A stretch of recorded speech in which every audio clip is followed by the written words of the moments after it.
Thanks. Good morning, everyone. Welcome back to day 2. We're going to go ahead and get started here in just a few moments. So if everyone will take a seat. And if you're out in the lobby, go ahead and join us in the ballroom.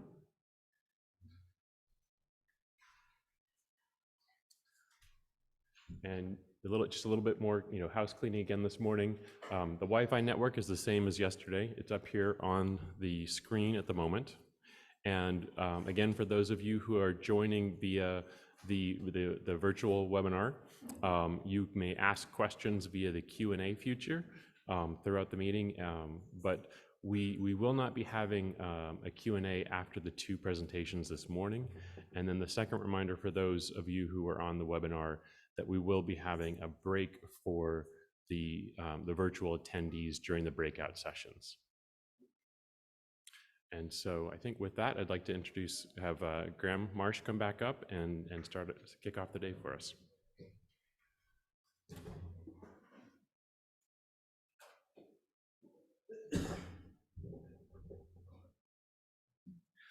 Thanks, everybody.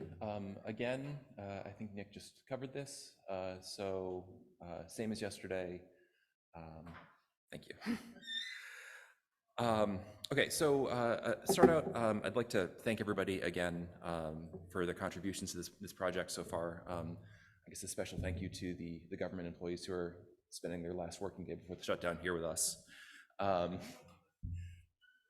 This has been a really great collaborative effort, and I'm really pleased with all the input that we've received. A quick overview of today. As Nick said, we'll have 2 keynotes to start out from Tina Morrison and Skip Hayashi.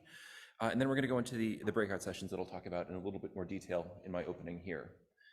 We'll close with a summary of the breakouts and a brief panel discussion to reflect on the work that we've done so far.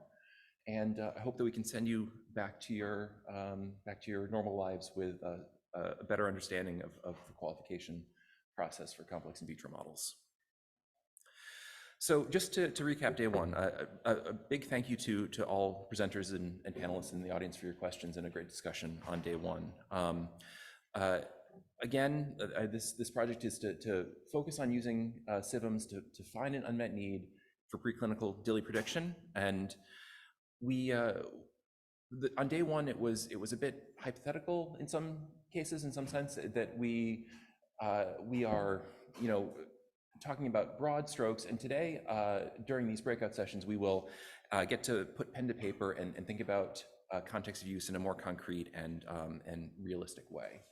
And so in the breakouts, we're going to spend some time really defining the context of use, talking through identifying which models we can use for these systems, and Tina will, I think, go into more about the role and scope of the models and some validation considerations to think about as we're talking about these contexts of use.